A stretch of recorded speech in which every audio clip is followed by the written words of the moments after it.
ప్రార్థనతో మనం ఆరంభించుకున్నాం.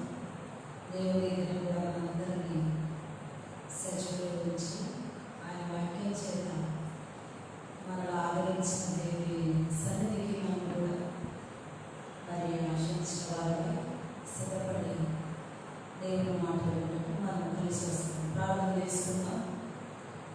దేవుల పరలోకపు తండ్రి, సర్వశక్తి అయిన దేవా, స్తోత్రాలు. మీ ఘనమైన ఉన్నతమైన శక్తి పరిశుద్ధమైన నామం బట్టి స్తోత్రాలు. శాశ్వతమైన ప్రేమతో మీరు మమ్మల్ని ప్రేమించి వెదకి రక్షించాలి. స్తోత్రాలు. నిర్దోషమైన రక్తం సేవలు చెల్లించాలి. ఆ రక్తం ద్వారా ఇచ్చిన పాప క్షమాపణ కొరకై స్తోత్రాలు. ప్రభువా, మరి ఈ సమయంలో దయగల తండ్రి, సహోదరులుగా విసర్జికల స్థానంలో మీరు ఇచ్చిన గొప్ప స్తోత్రాలు. చూడగా ఎంతోమంది లోకాలను చెప్తున్నారు. విసర్జన సచివులను స్థితించుకుంటున్నారు. మీరు సరిగ్గా కలిసి చాలా స్తోత్రాలు. దేవ సాహిత్యం అందించబడుతుంది. దేవా, మీ పొందాలు దయగల తండ్రి, మా ప్రియమైన లేఖనాల చేత మీరు మమ్మల్ని ధైర్యపరిచి బలపరిచి లోకంలో రాకడపై మేము సిద్ధంగా ఉన్నటువంటి తండ్రి, దేవా, మిమ్మల్ని ఆయనపరచమని ప్రార్థన చేస్తున్నాం. తండ్రి, సమయాన్ని ఆశీర్వాదాన్ని చేయండి. పాటల ద్వారా, వాక్యం ద్వారా, సహవాసం ద్వారా మీ నామాలను మేము తెలుసుకోమని దేవా మమ్మల్ని ఖాళీ చేసి అభిషేకించి వాడుకొని దేవా మీరు తెలుసుకుని మమ్మల్ని చెల్లించుకుని యేసు ప్రభువు పరిశుద్ధమైన శక్తి నామంలో స్తుతించి ప్రార్థించి అడిగి వేడుకొనిస్తున్నాం తండ్రి. ఆమేన్.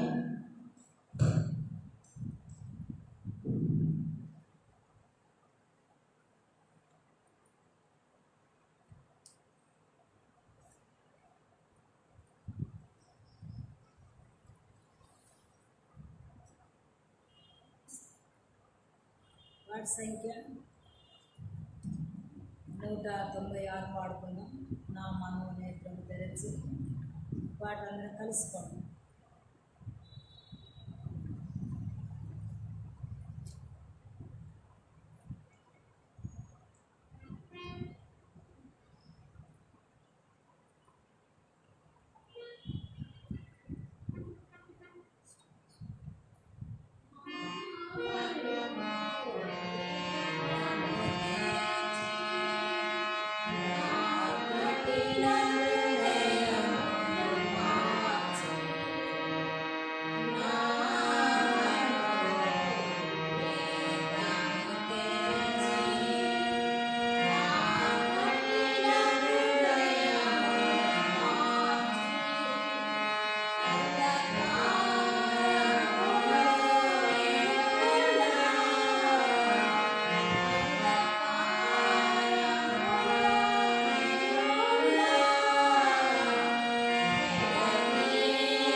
సంఖ్య 5 పాడుకుందాం. యెహోవా నా బలమైన పాట. మరి కలిసి పాడుకుందాం.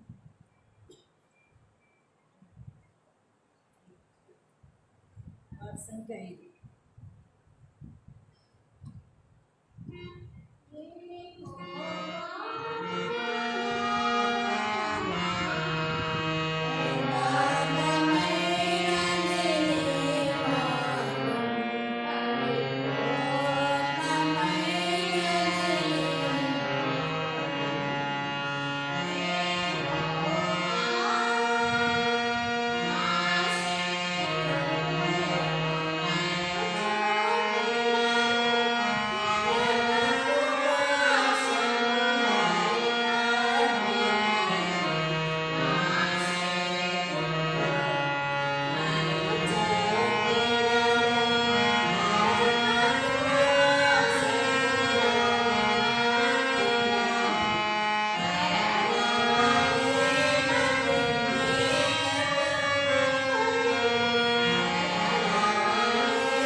కలవబడుతుంది.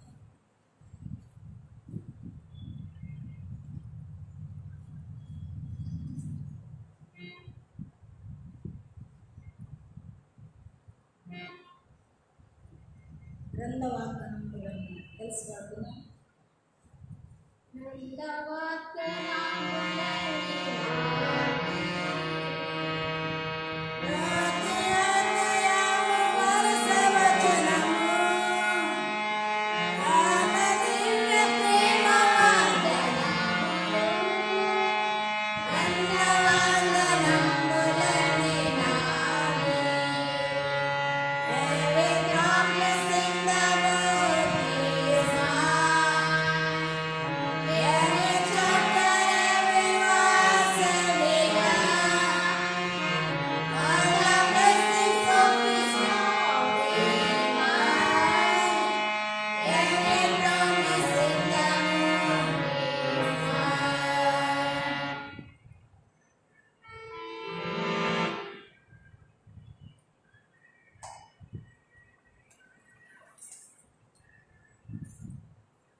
సాయంకాల సమయంలో దేవుని యొక్క లేఖనాలు వినటకు మనమందరం కూడా ఆశతో వచ్చాము. ఈ దినం సహోదరుల దేవుడు స్త్రీలను కూడా అధికంగా ప్రేమించి వారికి పని అప్పగించి ఈ భూమి మీద నామాన్ని గణపరచగలిగినట్లుగా మరి దేవుడు మీతో ఉద్దేశం ఈ 2020 సంవత్సరం 10వ మాసం ఈ దినం కూడా దేవుడు మనందరినీ సజీవులుగా వచ్చాం. బైబిల్లో స్త్రీలను గురించి 2 గ్రంథాలు రాయబడి మనం వింటూ వచ్చాం. ఋతు గ్రంథం, ఎస్తేరు గ్రంథం. ఋతు మోయాబు స్త్రీ, యూదుడైన బోయాజును వివాహం ఆడవచ్చు.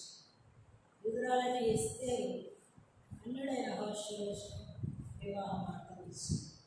అయితే ఋతు గ్రంథం 1వ అధ్యాయం మనం ముగించుకున్నాం. 2వ అధ్యాయంలో కూడా మరి 14వ వచనం మనం చూసుకుంటూ వచ్చాం. చూడండి, ఋతు గ్రంథం 2వ అధ్యాయం. ఋతు గ్రంథం 2వ అధ్యాయం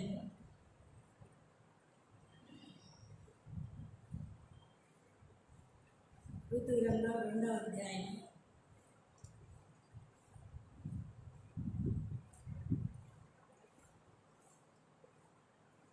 ఋతు గ్రంథం 2వ అధ్యాయం మనం ఈరోజు 16వ వచనం చదువుకుందాం.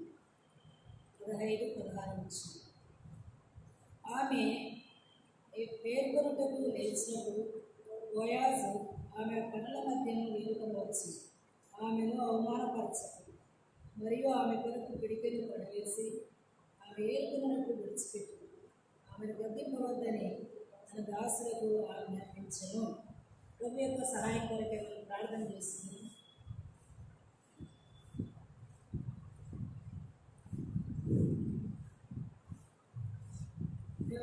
గొప్ప తండ్రి, స్తోత్రాలు.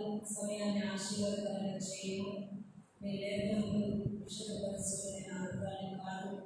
మీ నియమం బట్టి ప్రభు, మీ యొక్క త్యాగం బట్టి, మీ యొక్క ప్రతీక్షను బట్టి మార్గం ఎదగలుగా నిన్ను కోరుకోగలగా ప్రభు నేను మీకు నిర్మించాను. నా ప్రభు మాకు కావాల్సిన మూలమైన వివాహం విమరించి మనందరినీ ధైర్యపరచున్నాను.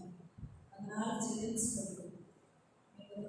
శక్తిని కోరుకుంటూ యేసు ప్రభు శుద్ధమైన నామంలో స్తుతించి ప్రార్థించి అడిగి వేడుకొచ్చున్నాం తండ్రి. ఆమేన్.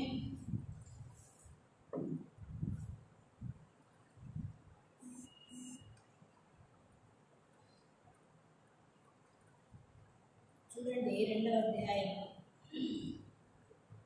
ఋతు గ్రంథం 2వ అధ్యాయం మరి 14వ వచనం మనం చూసుకుంటూ వచ్చాం. ఋతు తృప్తి పొందుతూ వచ్చింది. ఈరోజు 15వ వచనం 16వ వచనం మనం చదువుకుంటూ వచ్చాం. ఈ 16వ వచనంలో మనం గమనించినప్పుడు రాయబడతా వచ్చింది, మరియు ఆమె కొరకు పిడికెళ్ళు పడవేసి ఆమె ఏర్కొనట్టు విడిచిపెట్టి ఆమెను గద్దింపవద్దని ఉన్న దాసులకు ఆజ్ఞాపించను. ఇక్కడ మనం ఏం చూడగలమంటే, బోయాసు రూతు విషయమై దయ కలిగి ఉంది. బోయాసు రూతు విషయమై దయ కలిగి ఉంది. అందుకే ఆ పనివారితో బోయాసు హెచ్చరిక చేస్తూ వచ్చారు, ఆమెను అవమానపరచండి, ఆమె కోసం మీరు పిడికెళ్ళు పడవేయండి. అంటే ఇక్కడ మనం ఏం చూడొచ్చంటే, మరి బోయాసు రూతు విషయమై దయించుకుంటారు. అందుకే బైబిల్లో రాయబడతా వచ్చింది. చూడండి, తీతు రాసిన పత్రిక 3వ అధ్యాయం 4వ వచనం. తీతు రాసిన పత్రిక 3వ అధ్యాయం 4వ వచనం మనం చదవండి. మన రక్షకుడైన దేవుని యొక్క దయయు మానవుల ఎడల ఆయనకున్న ప్రేమయు ప్రత్యక్షమైనప్పుడు. చాలా ప్రాముఖ్యమైన మాట. చూడండి, రాయబడతా వచ్చింది, మన రక్షకుడైన దేవుని యొక్క దయయు మానవుల ఎడల ఆయనకున్న ప్రేమయు ప్రత్యక్షమైనప్పుడు. రూతు విషయము బోయాసు ఏ రీతిగా దయ కలిగి ఉన్నాడు. బోయాసు పొలంలో ఆ యొక్క మరి ఆ పరిగణ అంతా కూడా మరి పనివారికి చెప్తూ వచ్చారు. మనం చూసినట్టుగానే ఇక్కడ మరి తీతు రాసిన పత్రిక 3వ అధ్యాయం 4వ వచనంలో మన రక్షకుడైన దేవుని యొక్క దయయు మానవుల ఎడల ఆయనకున్న ప్రేమయు ప్రత్యక్షమైనప్పుడు. దేవుని యొక్క దయయు, మానవుల ఎడల దేవుని దయ ప్రత్యక్షమవుతా ఉంది. మానవుల గురించి మనము మన యొక్క స్థితి గురించి మనకు తెలుసు.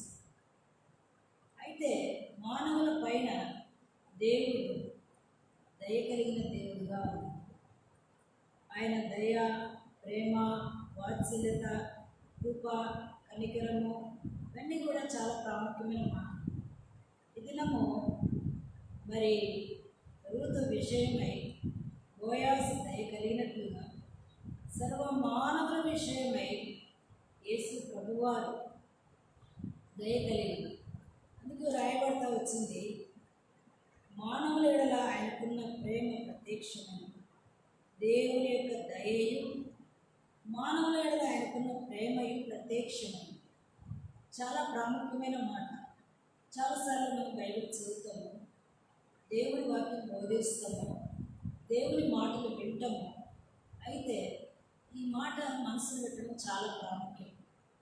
దేవుని దయ మానవుల ఎడల ప్రత్యక్షమవుతూ వచ్చు.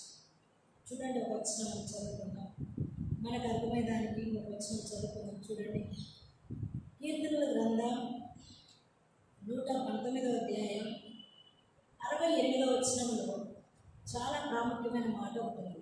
కీర్తనల గ్రంథం 119వ అధ్యాయం 68వ వచనం, నీవు దయాళుడవై మేలు చేయించినావు. ఈ దేవుడు యేసు ప్రభువారు దయగలిగిన దేవుడు. చాలా ప్రాముఖ్యమైన మాట. నీవు దయాళుడవై మేలు చేయించినావు. దేవుడు మానవులకు మేలు చేయాలని మరి ఎప్పుడూ ఆలోచించేది. ఎందుకంటే మానవుడు తన స్వరూపంలో తన రూపంలో సృజించాడు కనుక దేవుడు మానవులకు మేలు చేయాలని ఎప్పుడు ఆలోచించేది. అందుకే నీవు దయాళుడవై మేలు చేయించున్నావు.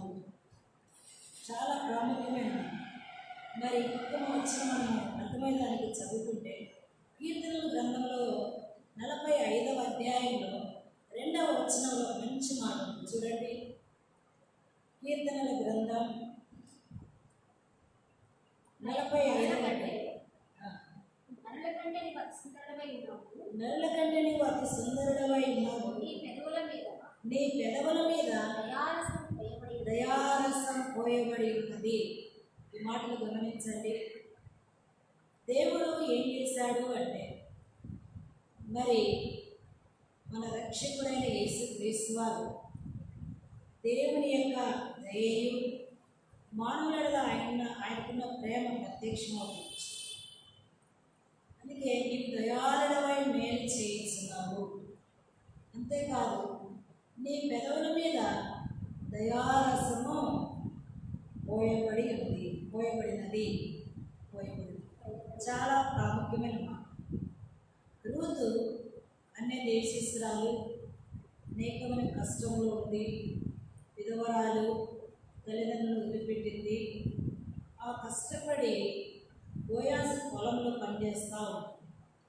ఆమె కష్టపడటకు ఇష్టపడిన స్త్రీగా, తన ధైర్యం కలిగిన స్త్రీగా, జీవం కలిగిన దేవుణ్ణి అంగీకరించిన స్త్రీగా ఉండవచ్చు. అయితే ఆమె విషయమై బోయాజు దయ కలిగినట్లుగానే దయ కలిగి మాట్లాడి మరి ఆమె మేలు చేయాలి అన్నట్లుగానే పనివారిని హెచ్చరించినట్లుగానే మన పరలోకపు బోయాజు ప్రభువైన యేసుక్రీస్తు వారు రాజులకు రాజు, ప్రభులకు ప్రభు, ఎవరినో సమీపరాని తేజస్సులో అమరత్వం కలిగిన దేవుడు యేసు ప్రభువారు గొప్ప దేవుడు. అయితే మానవుల మీద ఆయనకు దయ ఉంది. మేలు చేయాలి మానవులకు అని ఆశిస్తాను. ఆయన పెదవుల మీద దయారసము పోయబడింది. ఎంత ప్రాముఖ్యమైన మాట చూడండి. అందుకే మరి మనందరికీ తెలుసు, మరి ఆ యొక్క దూత మరియతో అంటా వచ్చు, దయాప్రాప్తురాల నీకు శుభం. చాలా ప్రాముఖ్యమైన దయాప్రాప్తురాల నీకు శుభం అంటే యూదురాలు ఆనాడు యూదులు చాలా నిష్ఠగా, భక్తిగా, ప్రత్యేకంగా, పవిత్రంగా, మరి కన్యకలుగా అనేకులు పరమాత్ముడు ప్రత్యక్షం కావాలి అన్న భావంతో భక్తి చేస్తారు. ఆ సమయంలో మరి మరియతో గాబ్రియేలు దూత మరి మనకు తెలుసు ఆ మాట. లూకా సువార్త 1వ అధ్యాయం 28వ వచనం. మరి అక్కడ ఒక స్వరం, ఏంటి స్వరం అంటే దయాప్రాప్తురాల నీకు శుభం. ఎంత మంచి మాట. అంటే దయకు మరి పొందుటకి అర్హురాలు. అంతేకాదు మరి ఆమె బైబిల్లో మనకు తెలుసు ఈ శుభవచనం ఏమిటి అని. ఆమె ఏం చేసింది? తొందరపడవచ్చు. అంటే దేవుని యొక్క ఆ ప్రేమ ప్రత్యక్షమవుతుంది. నిజంగా ఆ యొక్క స్త్రీ మరియ అంటే చేదు, ఎలాంటి చేదైన అనుభవం లేదో మనకు తెలుసు. అయితే దయాప్రాప్తురాల నీకు శుభం. ఎందుకు ఆ మాట దూత అనిందంటే లోక రక్షకుడు మరి అంతేకాదు పరిశుద్ధాత్మ చేత నీవు గర్భము ధరించగలవు. అంటే దయకు పాత్రాలు, దయాప్రాప్తురాల నీకు శుభం. చాలా ప్రాముఖ్యమైన మాట. అంటే బైబిల్లో రాయబడతా వచ్చింది ఏంటి ఆయన దయ. చాలాసార్లు మానవులమైన మనము లోకంలో కొన్ని సంవత్సరాలుగా శివ గ్రంథాన్ని చదువుతూ, బోధిస్తూ, వింటూ కొన్నిసార్లు మన జీవితంలో ఉంటాం. ఈ 66 పుస్తకములు మనకు తెలుసు.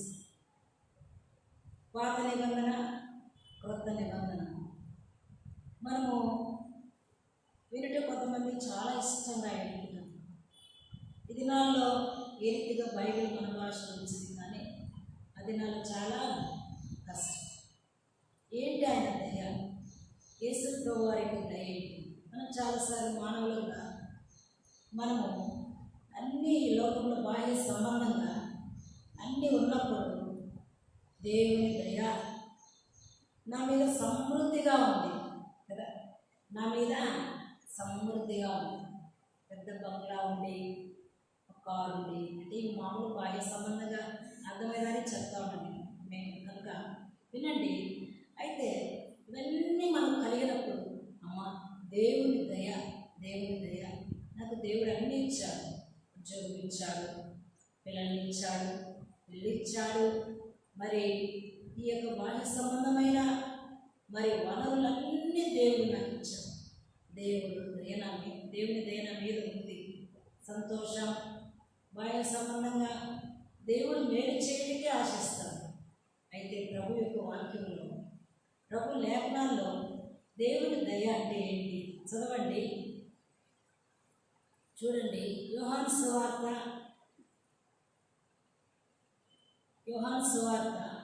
మొదటి అధ్యాయం 14 వచ్చింది. యోహాను సువార్త. ఆ వాక్యము శరీరధారి అయి కృపాసత్య సంపూర్ణుడుగా మన మధ్య నివసించెను. తండ్రి వలన కలిగిన అద్వితీయ కుమారుని మహిమ వలె మనము ఆయన మహిమను కనుగొంటిమి. చాలా ప్రాముఖ్యమైన మాట. ఏంటి దయ? దేవుని దయ అంటే మీ మనసు పెట్టండి లేఖనం మీద, ఈ వచనం చదవండి, మీ బైబిల్ తెరవండి, మీరు చూడండి. దేవుని దయ అంటే ఏంటంటే ఆ వాక్యము శరీరధారి అయి, ఆ వాక్యము బైబిల్లో రాయబడింది, ఆది యందు వాక్యము ఉండెను, వాక్యము దేవుని యొద్ద ఉండెను, వాక్యమే దేవుడైంది. ఆ వాక్యము శరీరధారి చాలా ప్రాముఖ్యమే. ఉదాహరణకు మనం గమనించినప్పుడు ఒక ఉన్నతమైన స్థాయిలో ఉన్న వ్యక్తి మరి ఒక దీనమైన పరిస్థితికి రావడం ఎవరికి ఇష్టం ఉండదు? ఎవరికి ఇష్టం ఉండదు? మానవులంగా మనం గ్రహిస్తే ఒక ఉన్నతమైన స్థితిలో ఉన్న వ్యక్తి ఏమీ లేనివాడుగా కోల్పోవటం ఇష్టపడడు. అయితే మానవుల ఎడల దేవుని దయ ఏంటంటే ఆ వాక్యము శరీరధారి అయి, కనుక వాక్యమైన దేవుడు యేసు ప్రభువారు శరీరధారిగా, అందుకే వ్రాయబడింది చూడండి, శరీరధారి అయి కృపాసత్య సంపూర్ణుడుగా మన మధ్య నివసించెను. ఎంత మంచి మాట చూడండి. అందుకే మరియ గర్భంలో దేవుడు మరి అభిషేకించి పరిశుద్ధాత్మ ద్వారా మరి ఆమె మరి ప్రభువారిని ఏం చేస్తూ వచ్చింది మనకు తెలుసు. అయితే దేవుని దయ మనం అర్థం చేసుకోవాలి. ఆ వాక్యము శరీరధారి అయి, దేవుడు శరీరధారిగా ఈ లోకానికి వచ్చాడు. ఆత్మస్వరూపుడు, మహిమా స్వరూపుడైన దేవుడు, ఉన్నతమైన స్థాయిలో ఉన్న దేవుడు మరి మానవ రూపము ధరించవలసి వచ్చింది, దాసుని రూపం ధరించవలసి వచ్చింది. ఒక సింహాసనం మీద ఉన్న మరి ఆకాశ మహాకాశము పట్టజాలని యేసుప్రభు వారు మరి ఈ పాపిష్టి లోకానికి దిగి రావాల్సి వచ్చింది. మనందరికీ తెలుసు, నక్కలకు మరియలు ఉన్నాయి, ఆకాశ పక్షులకు ఊళ్ళు ఉన్నాయి, మనుష్య కుమారునికి తలవాల్చుకుటకైనను స్థలం లేదు. అందుకే ప్రభువారు జన్మించేటప్పుడు ఆ పశువుల పాకలు, ఆ పశువుల తొట్టిలో మరి ప్రభువారు, ఈ మాట మీరు చాలాసార్లు వినింటారు, అయితే మనసు పెట్టుకోవడం చాలా బాగుంటుంది. ఆ వాక్యము శరీరధారి, ఇదే దేవుని దయ. దేవుని దయ అంటే మనకి ఎలాంటి రోగం రాకుండా ఈ బాహ్య సంబంధమైన ఐశ్వర్యములతో దేవుడు నింపడము ప్రాముఖ్యమే.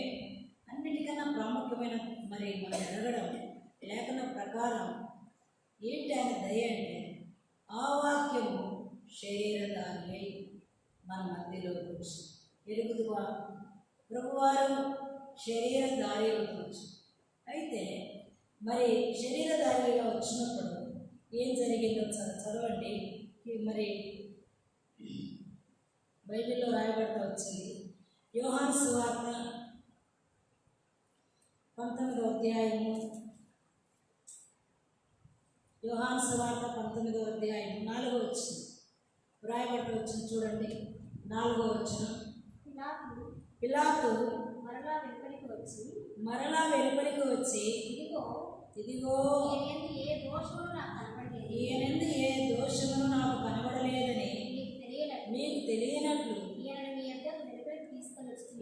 మీ యొద్దకు వెలుపలికి తీసుకుని వస్తున్నానని వారితో అనెను. చూసారా, ఆ వాక్యమైన దేవుడు, శరీరధారి అయిన దేవుడు, ప్రభు అయిన యేసు క్రీస్తు వారిని మరి 14 పిలాతు ఏం చెప్తాడంటే, ఇదిగో ఈయనందు ఏ దోషము నాకు కనబడలేదు అని చెప్పి మరి ఆ పిలాతు మరి చూడండి ఏం చేశాడంటే,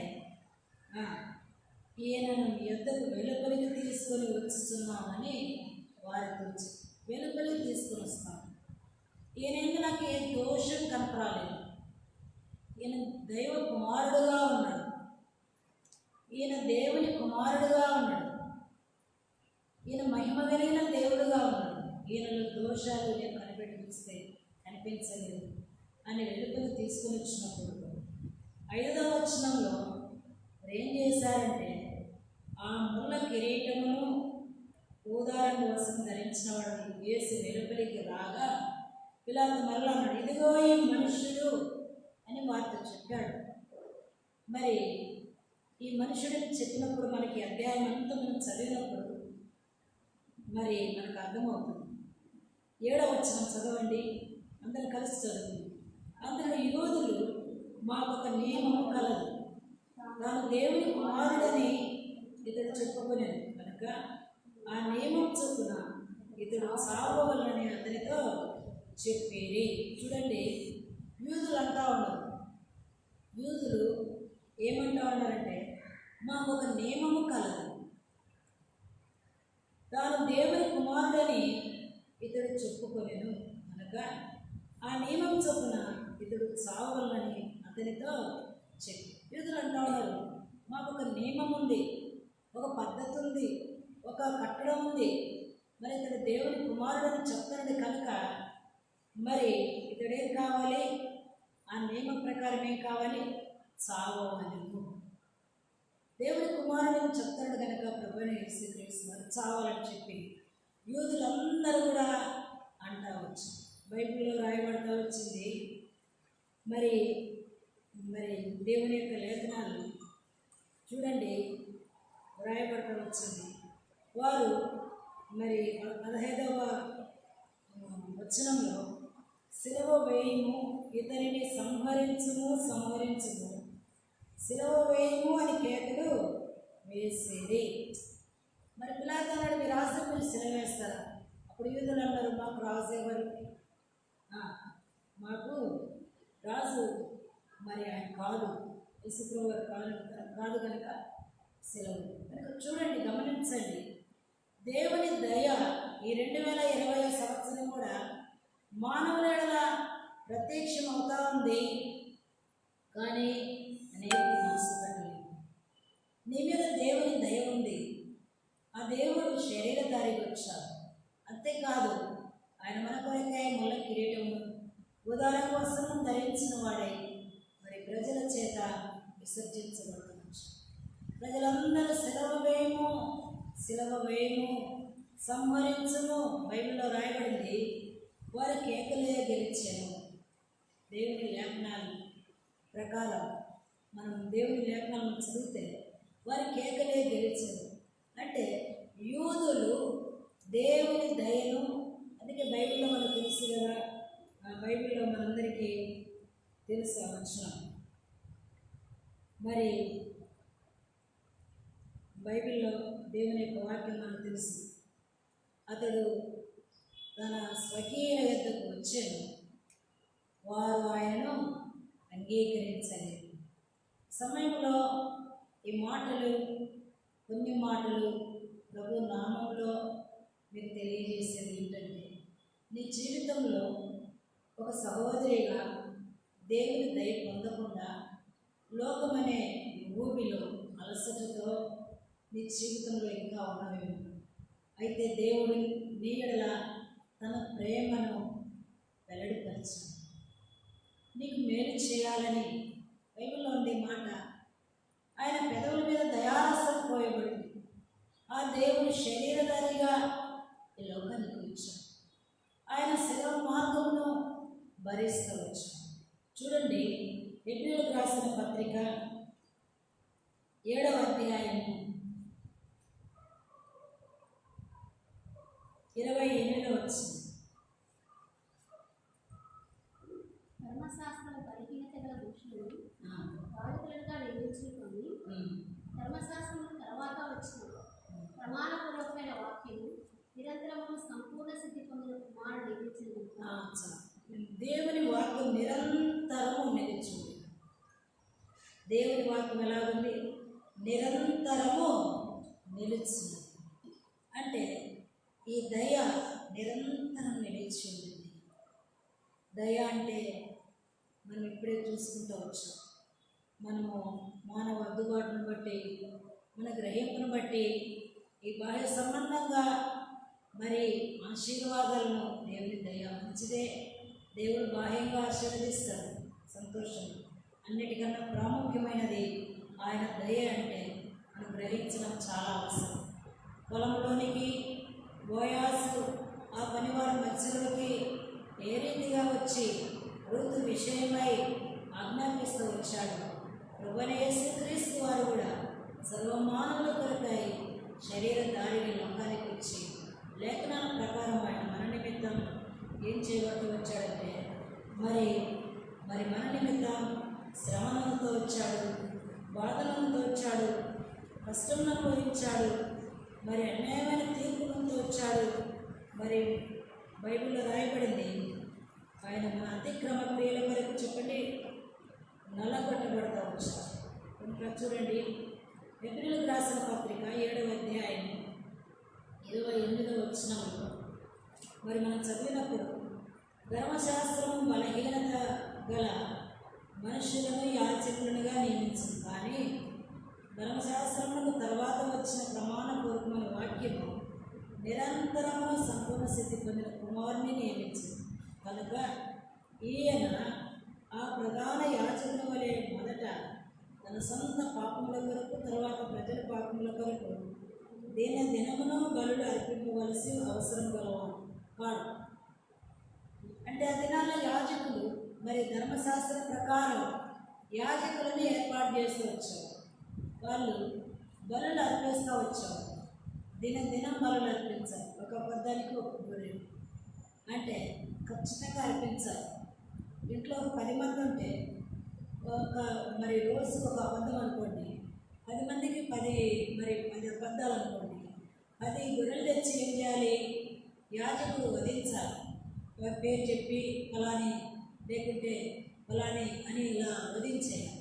అంటే మరి ప్రభువైన యేసుక్రీస్తు వారు అలాగా కాకుండా చూడండి, లాస్ట్ లైన్లో ఉంది, తను తాను అర్పించుకున్నప్పుడు ఒక్కసారి ఈ పని చేసి ముగించెను. దేవుని దయ, ఒక్కసారే ఈ పని చేసి ముగించెను. ఏంటి ఆ పని?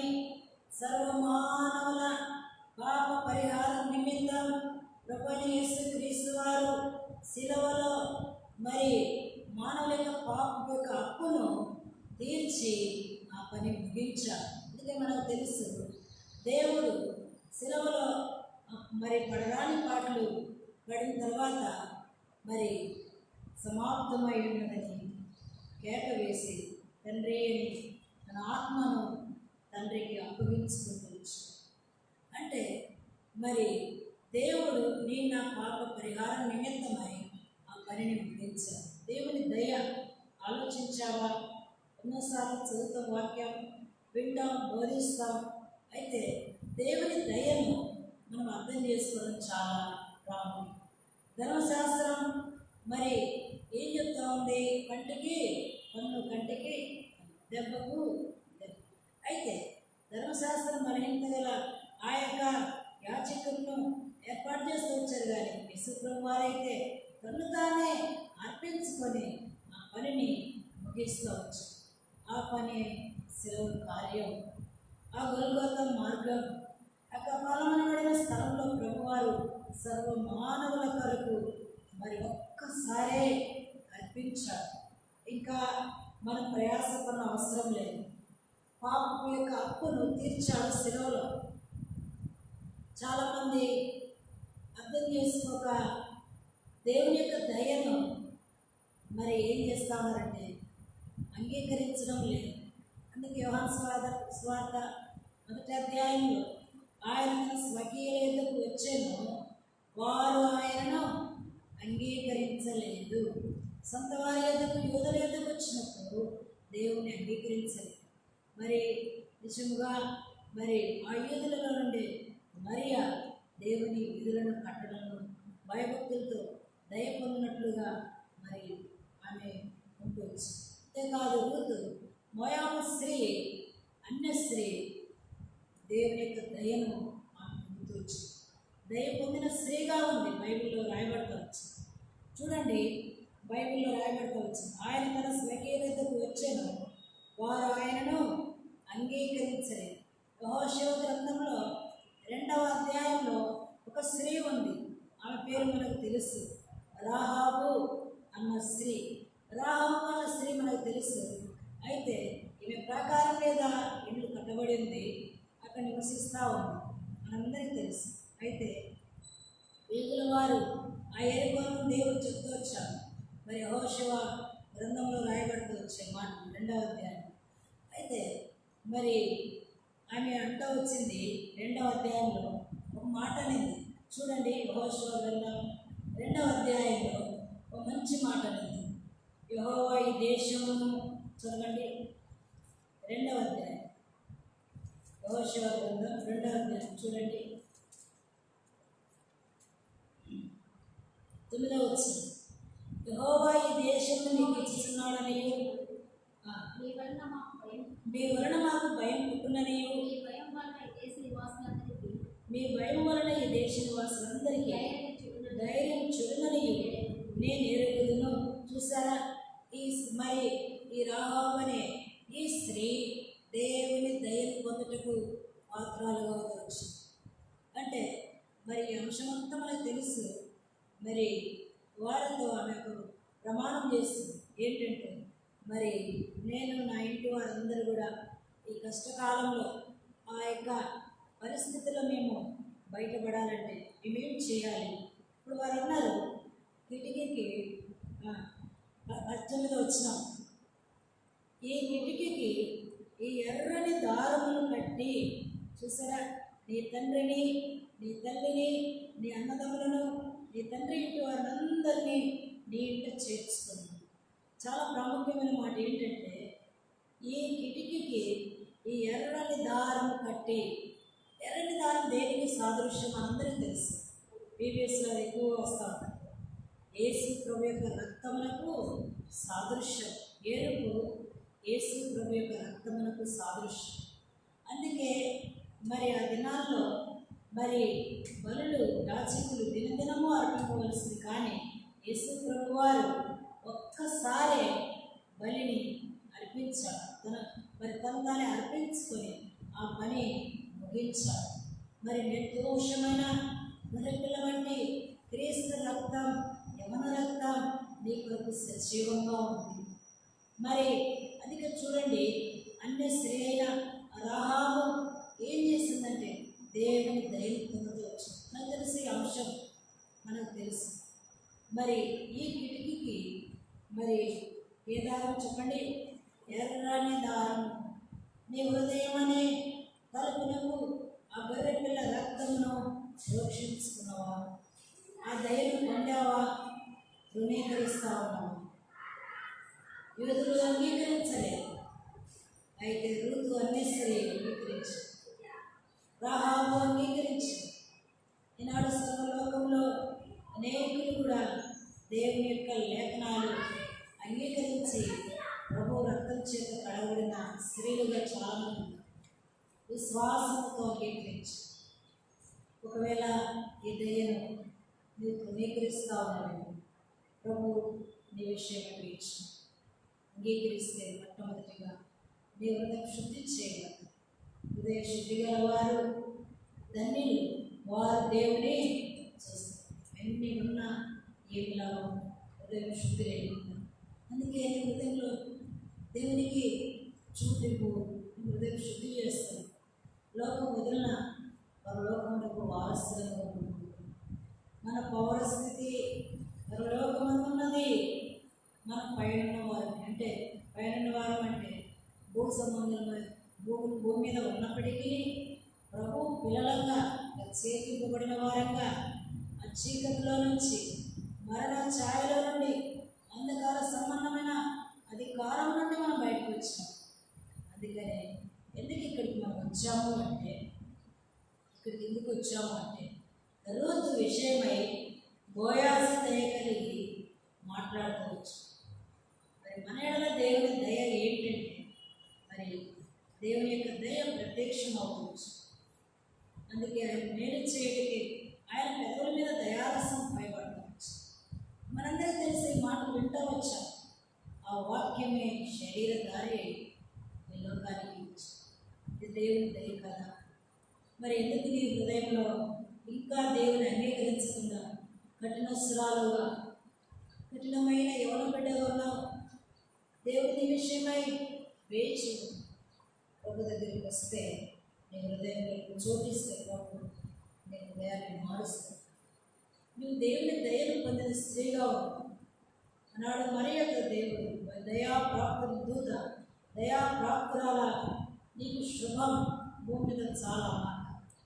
దేవుని యొక్క శుభవచనం, దేవుని యొక్క లేఖనం, దేవుని యొక్క వాక్యం, దేవుని యొక్క దయారస, దేవుని యొక్క మేలు, దేవుని యొక్క దయ నీ హృదయంలో మరి నీకు కూడా ఉంటే ఎంత బాగుంటుంది. అంగీకరిస్తావా? లేకుంటే ధిక్కరిస్తావా? తృణీకరిస్తావా? ఇప్పుడు కాదులే, కొంచెం ఏజ్ బారైపోయినాక అప్పుడు అంగీకరిస్తాను. సమయం లేదు. ప్రభుని అంగీకరించు. రాహాబు అనే స్త్రీ విశ్వాసంతో ఆ ఎదురటి దారును మరి ఆమె మరి ఆ కిటికీ కట్టుకోవడం ద్వారా ఆమె రక్షణ పొందవచ్చు. ఆమె కాదు, ఆమె ఇంటి వారందరూ కూడా ఏం చేసుకొచ్చారు? రక్షణ పొందుకోవచ్చు. ఇది మొదటి భాగం. రెండవ భాగంలోనికి మనం వెళ్దాం. కీర్తనల గ్రంథం 45వ అధ్యాయము. కీర్తనల గ్రంథం 6వ వచనం. కీర్తనల గ్రంథం ఒక నిమిషం. కీర్తనల గ్రంథం 45వ అధ్యాయము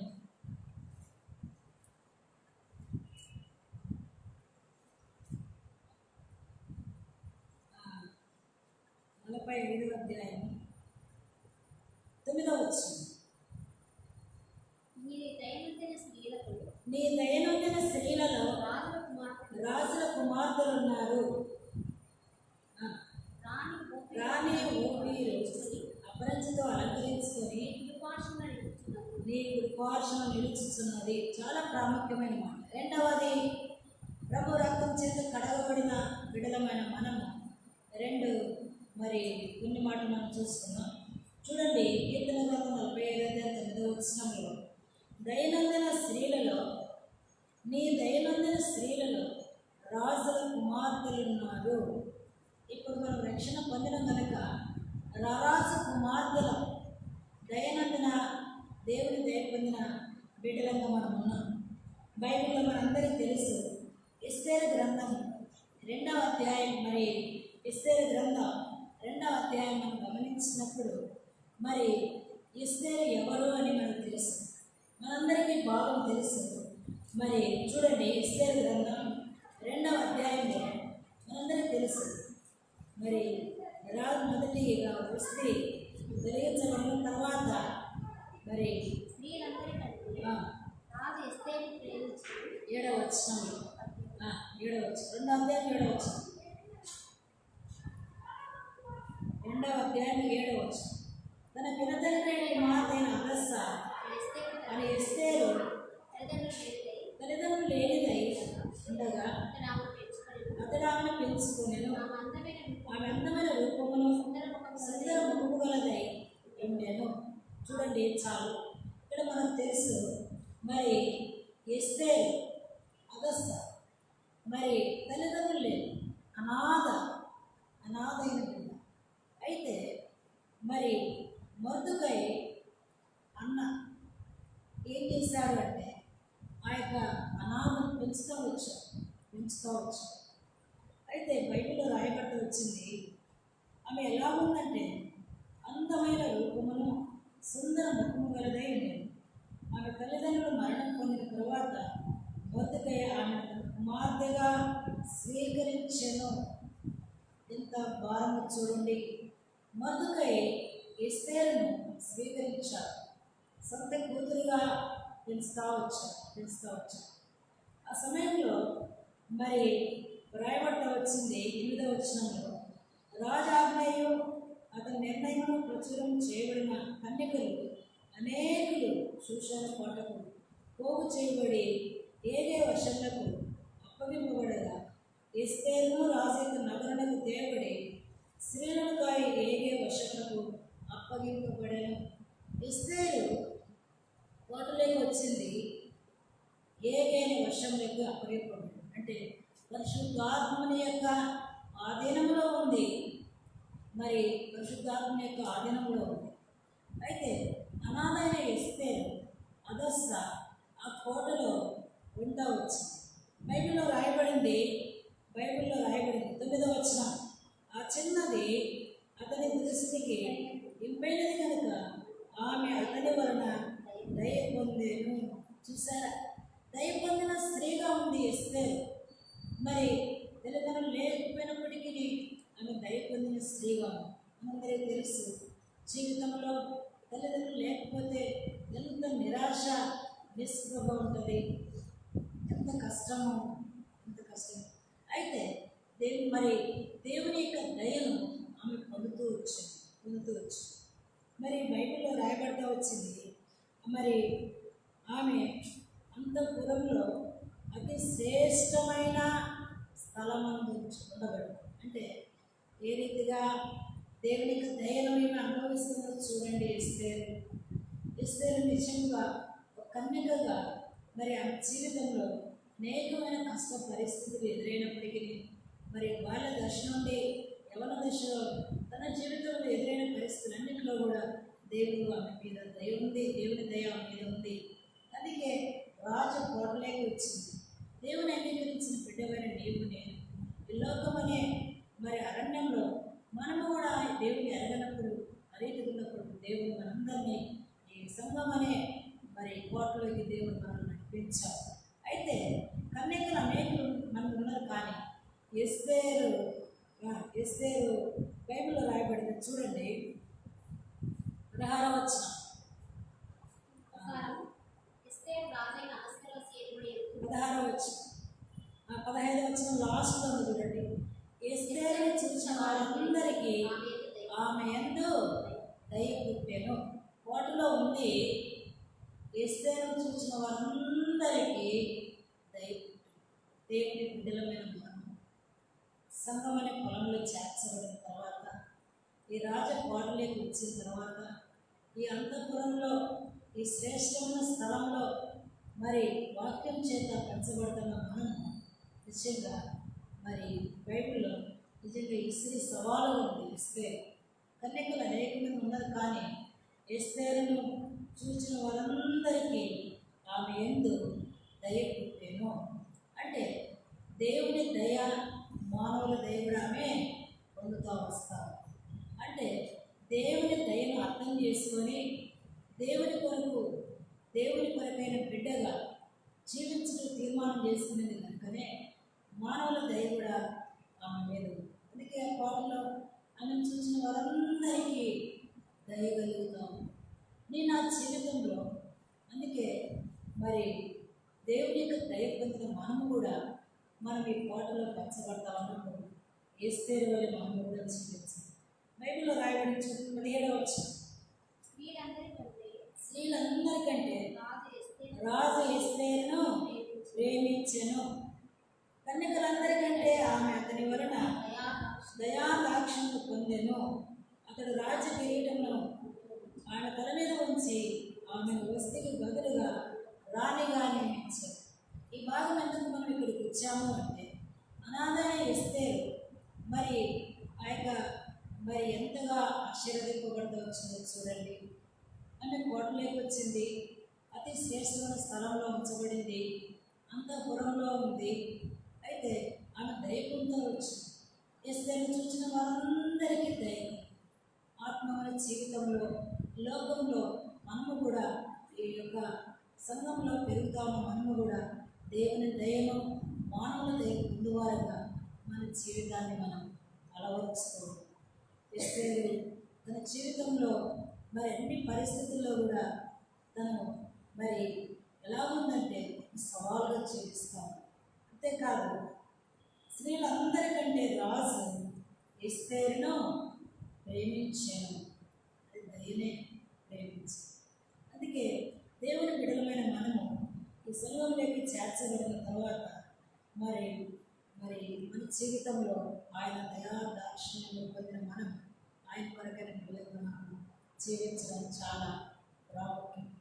అందుకే మరి ఆమె పరిశుద్ధాత్మని యొక్క మరి వర్షంలో మన జీవితం ఆత్మీయంగా ఎదిగే కొద్దీ దినదినం మనుషుల యొక్క మాయోపాయం వచ్చిన మనం పట్టుబడకుండా ఆత్మీయమైన జీవితంలో మన యొక్క పునాది బండ మీద వేసుకొని ఈ మరి సంగమన అంతఃపురంలో రాబోయే రారాజైన ప్రభుని యేసుక్రీస్తు వారి కొరకు మనం సిద్ధపరచుకుంటున్నాం.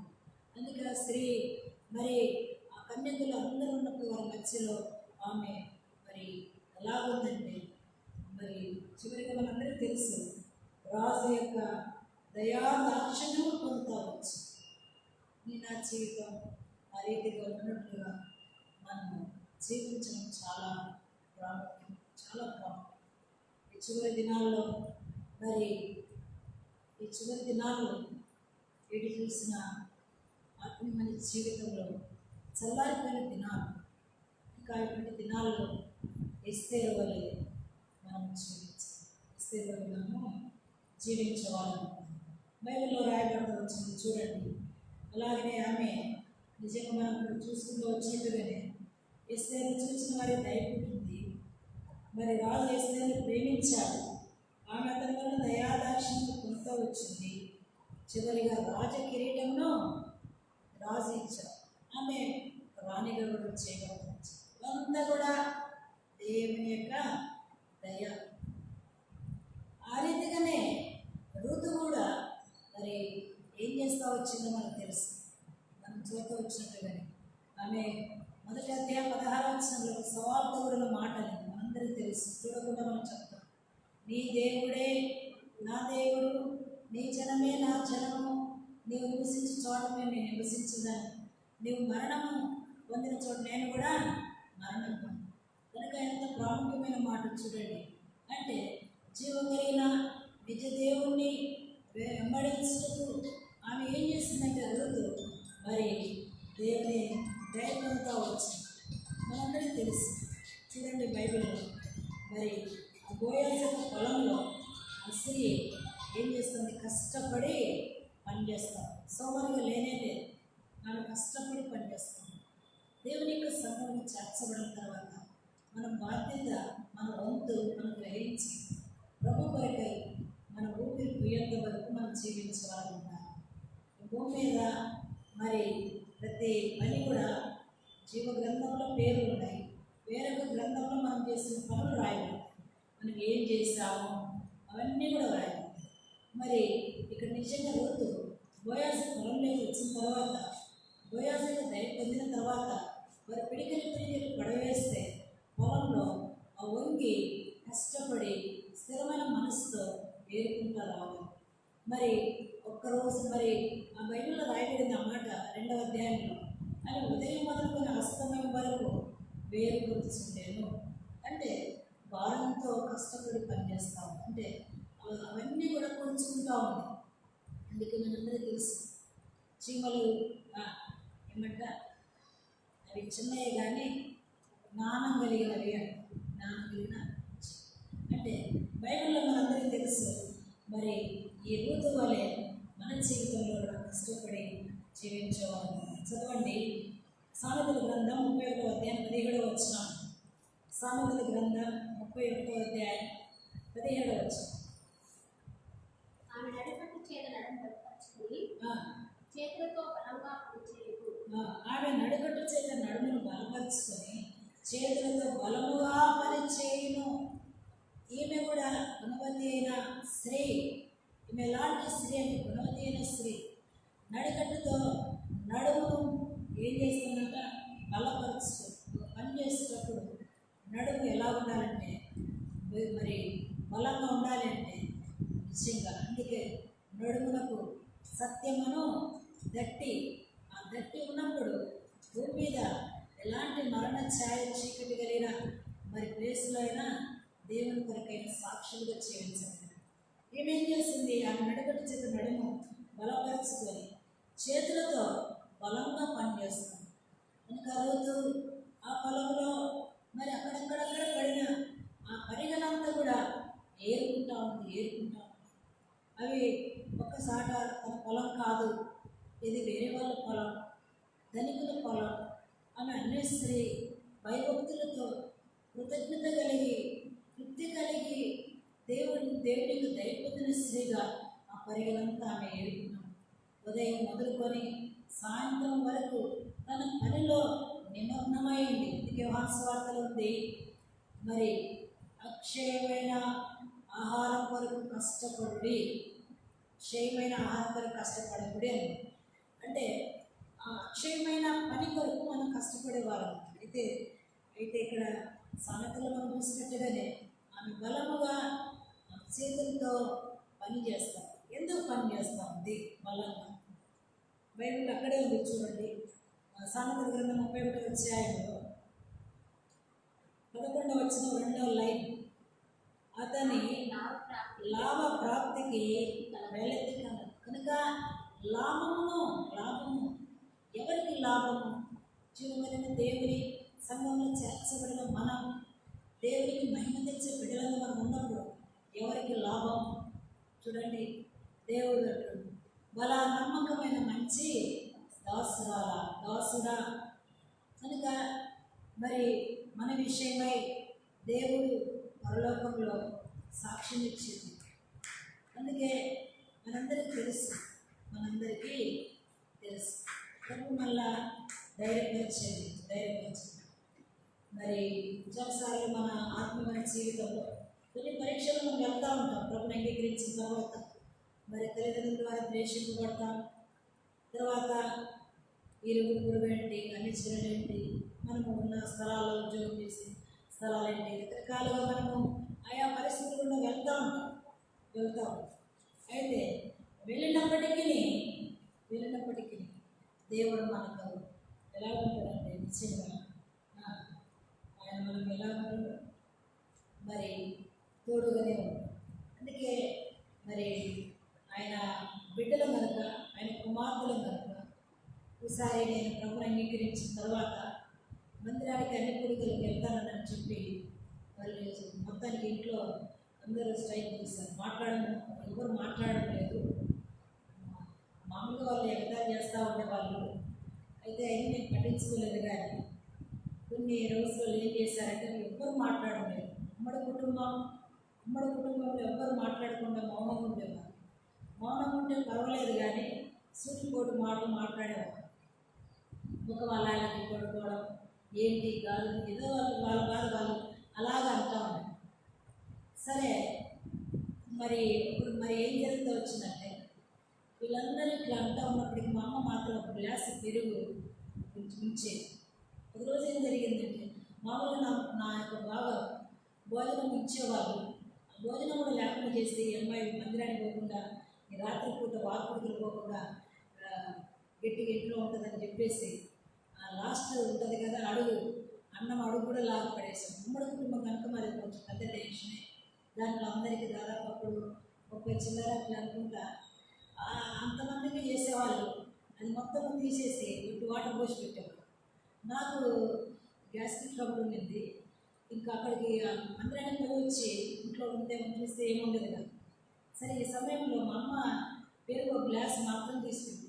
ఆమె కూడా స్ట్రైక్ చేసింది, నువ్వు పెరుగు ఆమెకు ఒక గ్లాస్ ఇస్తున్నావు కనుక దాంట్లో మంచిగా జీవిస్తూ ఉంటే అది కూడా ఎవరు పెట్ట మా అమ్మ కూడా ఆ పెరుగు కూడా ఇవ్వకుండా కామ్గా ఉండొచ్చు. అప్పుడు నాకు చాలా బాధ అనిపించింది.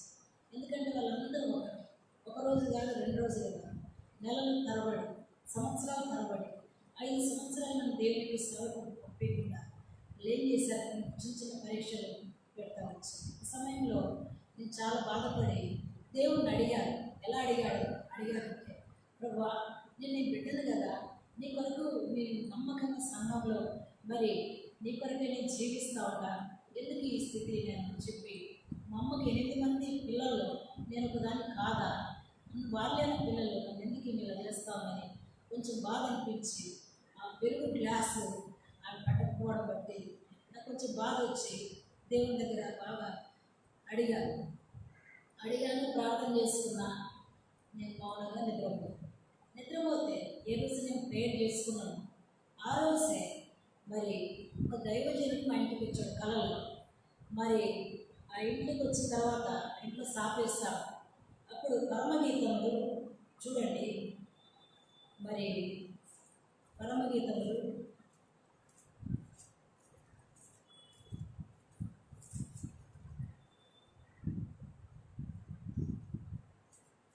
6వ అధ్యాయము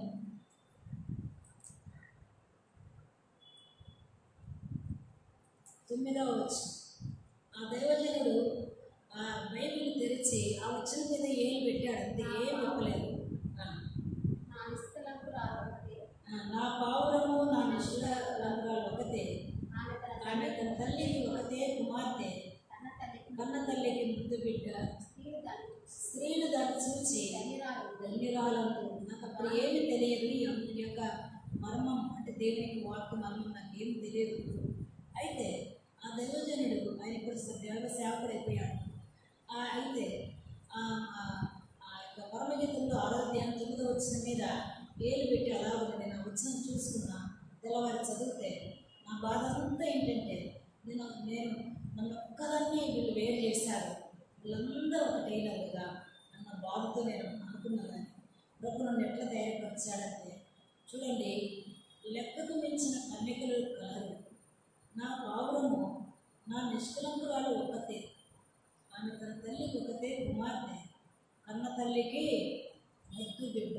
ఇప్పుడు ఈ మర్మము సంఘం గురించి వ్రాయబడింది, కానీ దేవుడు నన్ను ఎలాగ ఆదరించాడంటే, నీవెవరు అంటే ముద్దు బిడ్డవు. ఒకవేళ నీ తల్లికి నీ తండ్రికి నీ ఇంటి వారికి నీవు ఇష్టం లేకపోయినా నీకు నాకెవరు ముద్దు బిడ్డవు.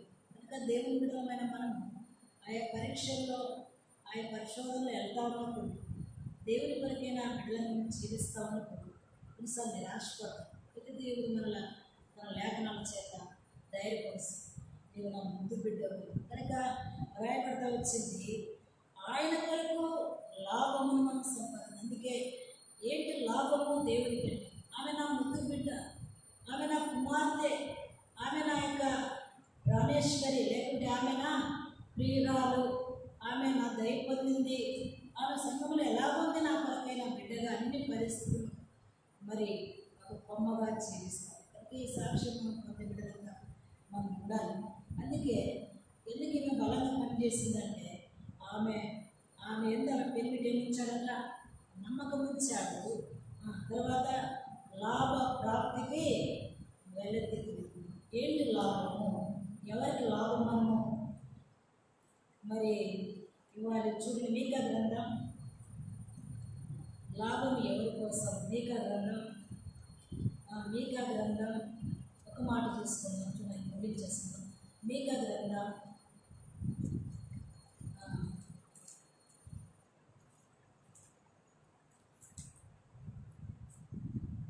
3వ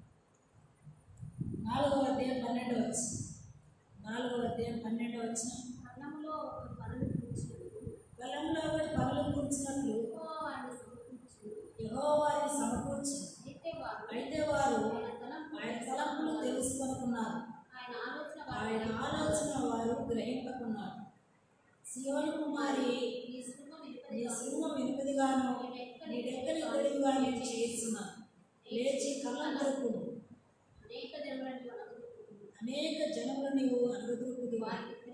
వారికి దొరికిన లాభమును నేను యెహోవాకు ప్రతిష్ఠించుదు.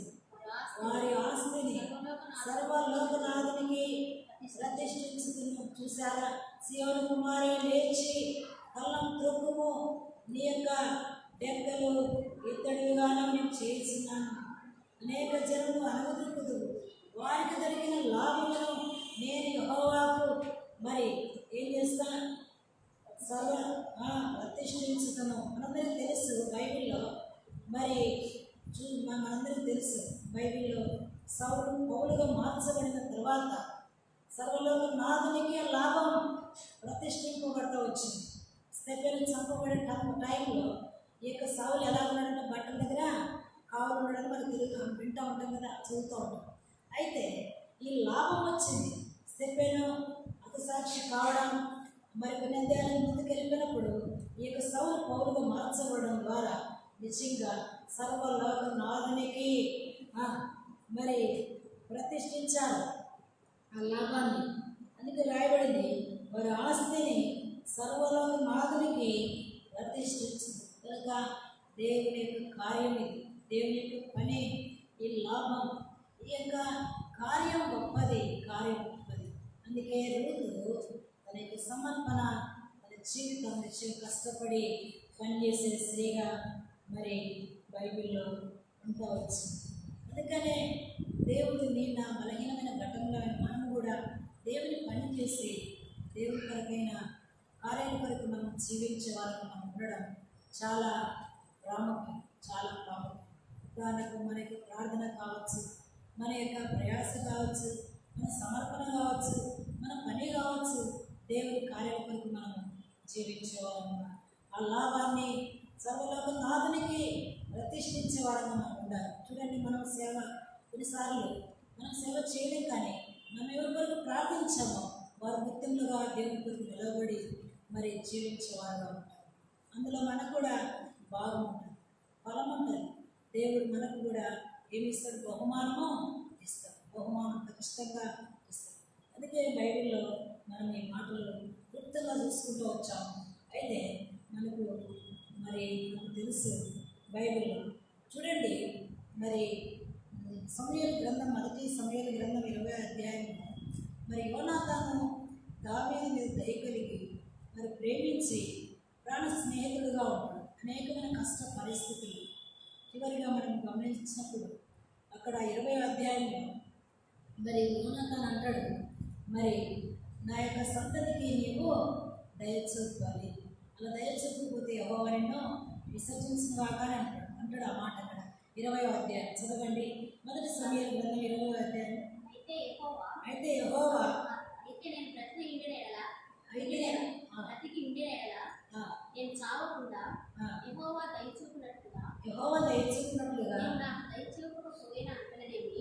నీవు నాకు దయచూపకపోయినదేమి, నేను చనిపోయిన ఎడల నేను చనిపోయిన ఎడల యెహోవా దావీదు శత్రువులను ఒకడైనా భూమి మీద నిలవకుండా నిర్మూలన చేసిన తర్వాత నీవు నా సంతతి వారికి దయచూపకపోయినడనేమి. చూసారా, నా సంతతికి కూడా దయచూపాలి. ఒక నిబంధన చేసుకున్నారు ప్రాణ స్నేహితులు యోనాతాను, దావీదు సామాన్యమైన గొర్రెల దగ్గరలో దావీదును దేవుని నిర్ణయించుకొని కోరుకొని మరి ఏర్పాటు చేసుకున్నారు. మరి సౌలు రాజుగా అల్లుడుగా చేయబడుతుంది. అయితే పలుమార్లు విషపు చూపు, ఈటలు విసరడము, తరమడము, ఆశ్రయం లేకుండా జీవితంలో విసిగిస్తూ వచ్చాడు సౌలు. మిగతా సమయంలో యోనాతాను ప్రాణ స్నేహితుడిగా మరి ఆదరిస్తూ వచ్చాడు. మరి చివరిగా నా సంతతికి దయచూపాలంటారు. అందుకే 2వ సమూయేలు గ్రంథం 9వ అధ్యాయంలో మరి అంటాడు, యోనాతానును బట్టి మరి ఉపకారం చూపుటకు ఎవరైనా ఉన్నారా అన్నప్పుడు ఎవరున్నారు? సీబు అనే కుంటి కాళ్ళ కలిగిన వ్యక్తి ఉన్నాడు. సరే తీసుకురండి అన్నాడు. వచ్చాడు. అందుకే దావీదు అన్నాడు, సదాకాలము నా వల్ల ఎంత భోజనం చేయి. ముగించుకుందాం. సదాకాలం నా వల్ల ఎంత భోజనం చేయి. భయపడకు, భయపడకు. నీ తండ్రిని బట్టి నేను ఉపకారం చేస్తా. నీ తండ్రి ఏ రీతిగా దైవ కార్యముల కొరకు ఆసక్తి కలిగి జీవించాడో నీ తండ్రి పోయినడని నేను మరవను. మరి శివ, నీవు భయపడొద్దని ధైర్యపరిచి సదాకాలం వల్ల యొక్క మరి భోజనం చేసినానికి అనుమతిస్తూ వచ్చాను. మనకు తెలుసు ఆ మాట. అందుకే ఏ వాక్యము శరీరధారి మనకు దయ చూపించిందో అదే వాక్యం దినం మనల్ని బలపరుస్తూ ఉంటాం. ఆ బల్ల యొక్క మనం ప్రతి వారం కూడా ఏం చేస్తూ ఉంటాం? పరీక్షించుకుంటా ఉంటాం. చివరిగా మనం అనుకున్నాం కదా, సదాకాలం నా బల్ల యొక్క భోజనము చేయి. ఏంటి ఆ భోజనం? ఇది మీ కొరకు విరవబడిన నా శరీరం. ఇంకా ఈ శరీరం అనే వాక్యం ప్రతి దినం మనం భుజిస్తా ఉన్నాం, అన్వయించుకుంటా ఉన్నాం, బలపడతా ఉన్నాం. దేవుని విడుదలమైన మనం నిశ్చయముగా దేవుని దయ ఇది, దేవుని యొక్క కృప. ఈ కొన్ని మాటలు మనం వింటూ వచ్చాం.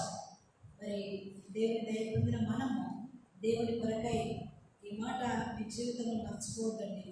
మీకా గ్రంథం 2వ అధ్యాయం, మీకా గ్రంథం 4వ అధ్యాయం 12-13 వచనం. సర్వలోకనాథునికి ఆర్య మరి ప్రతిష్ఠించారు ఆ లాభాన్ని. మరి ఆస్తిని కూడా ఏం చేశారు? ప్రతిష్ఠించారు. ఇంకా దేవుడు మనకి ఏదైనా లోకంలో కొంచెం ఇచ్చినాడు అంటే దాన్ని మన ప్రభు కొరకు, ప్రభు కార్యాల కొరకు ప్రతిష్ఠించాలి. అందుకే ఆ స్త్రీ మరియా మరి ఏం చేసింది?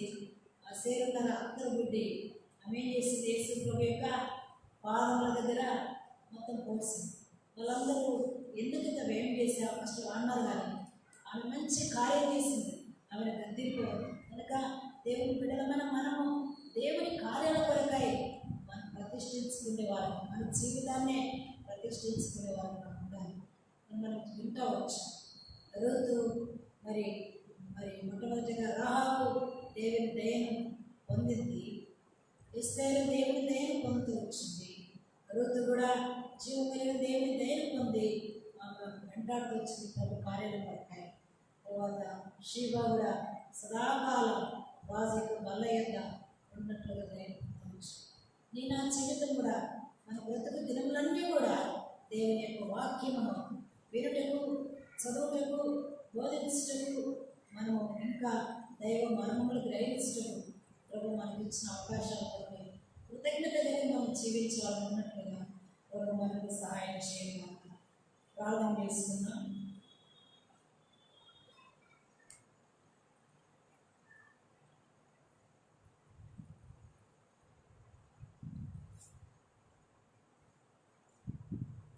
మోకరించని ప్రార్థన చేసుకున్నాం. ప్రేమగల గొప్ప తండ్రి, స్తోత్రాలు. సాయంకాల సమయంలో మీరు అందించిన వాక్యం కొరకే స్తోత్రాలు. మరి ఆమె స్త్రీ అయినప్పటికీ ఆమె ఏ రీతిగా 16వ వచనంలో బోయాజు ఆమె విషయమై దయ కలిగింది నాయన. మరి దయ కలిగి ఉంటూ వచ్చాడు. మా విషయమై మీరు దయ కలిగి శరీరధారిగా లోకానికి వచ్చి గొప్ప దేవుడైన మీరు అయా శిలువలో ప్రధాని పాటలు అనుభవించి అయా మీ రక్తమును చిందించి తండ్రి ఆ రక్త ద్వారా మమ్మల్ని కడిగి శుద్ధి చేసి మీ పిల్లలుగా అంగీకరించారు. రాహాబు అనే ఆ స్త్రీ వేష అయినప్పటికీ జీవగలిగిన తండ్రి ఆ యొక్క అరటి మరి రక్తం చేత హృదయాన్ని కడుపుని ఇంటి వారందరూ రక్షణ వచ్చారు. ఎస్తేరనాథ అయితే ప్రభు ఆమె ఏ రీతిగా ఎస్తేరు మరి చూసిన వారందరి దయ కలిగింది. ఎస్తేరును రాజు చూసి ప్రేమించారు. ఆమె యొక్క శ్రేష్ఠమైన స్థలంలో ఉంచబడింది. ఏ విషయంలో పరిశుద్ధాత్మ యొక్క మరి ఆధీనంలో వచ్చిందని చేస్తారు. ఋతు కూడా తండ్రి పొలంలో చేర్చబడిన తర్వాత ఆమె కష్టపడి పనిచేస్తూ వచ్చింది.